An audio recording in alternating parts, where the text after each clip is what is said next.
माघ मास में सकट चौथ की कथा। गणेश चतुर्थी यह व्रत माघ मास कृष्ण की चौथ को किया जाता है। दिन भर व्रती रहने के बाद सायंकाल चंद्र दर्शन होने पर दूध का अर्घ देकर के चंद्रमा की विधि विधान से पूजा की जाती है। गौरी गणेश जी की स्थापना करके उनका पूजन तथा पूरे वर्ष उन्हें घर रखा जाता है। नैवेद्य तिल, ईख, गंजी, अमरूद, गुड़ तथा घी से चंद्रमा व गणेश जी का भोग लगाया जाता है। ये नैवेद्य रात्रि भर डलिया में ढक करके रख दिया जाता है और पुत्रवती माताएं उसको खोलती हैं। पति के सुख समृद्धि के लिए ही वे सदैव व्रत करती हैं। सबसे बड़ी विशेषता यही है कि उस ढके हुए पहाड़ को पुत्र ही खोलता है और तथा भाई बंधुओं में सदैव उनको बांटा जाता है, जिससे प्रेम भावना स्थायी होती है। कथा इस प्रकार से है कि एक बार विपदाग्रस्त इंद्र आदि देवता भगवान शंकर जी के पास में गए और उन्होंने संकट दूर करने की प्रार्थना उनसे कही और उस समय भगवान शिव के सम्मुख स्वामी कार्तिकेय तथा गणेश जी भी विराजमान थे। शिव जी ने दोनों बालकों से पूछा कि तुम में कौन ऐसा वीर है जो देवताओं के कष्ट का निवारण कर सके। तब कार्तिकेय जी ने अपने को देवता का सेनापति प्रमाणित करते हुए देव रक्षा योग्य तथा सर्वोच्च देव पद मिलने का अधिकार सिद्ध किया और यही बात शिवजी ने गणेश जी की इच्छा से भी जानना चाहा। तब गणेश जी ने विनम्र भाव से कहा कि पिताजी, आपकी आज्ञा हो तो मैं बिना सेनापति बने ही सभी कष्टों को दूर कर सकता हूँ।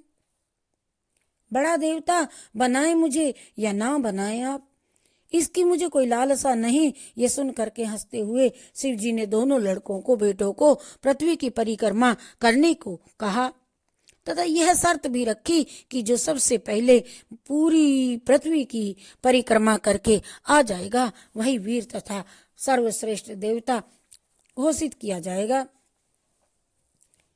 यह सुनते ही कार्तिकेय बड़े गर्व से अपने वाहन मोर पर चढ़ करके पृथ्वी की परिक्रमा करने को चल दिए।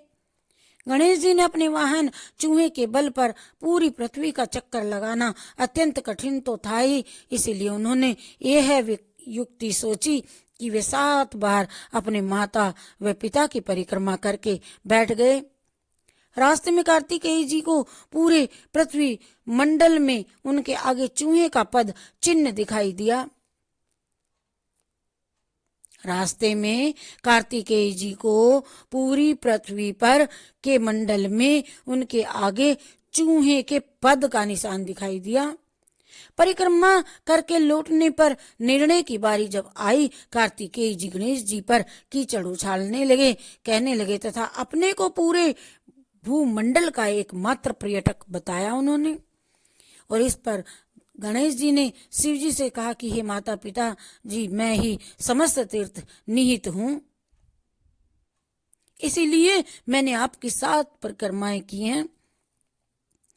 गणेश जी की इस बात को सुनकर के समस्त देव गणों तथा कार्तिकेय जी ने सिर झुका लिया और तब शंकर जी ने उन्मुक्त कंठ से गणेश की प्रशंसा की तथा आशीर्वाद दिया कि त्रिलोक में सर्वप्रथम तुम्हारी पूजा होगी। और तब गणेश जी ने पिताजी की आज्ञा अनुसार जाकर के देवताओं का संकट दूर किया। यह शुभ समाचार जान करके भगवान शंकर ने ये बताया कि चौथ के दिन चंद्रमा तुम्हारे मस्तक का सेहरा ताज बन करके पूरे विश्व को शीतलता प्रदान करेगा।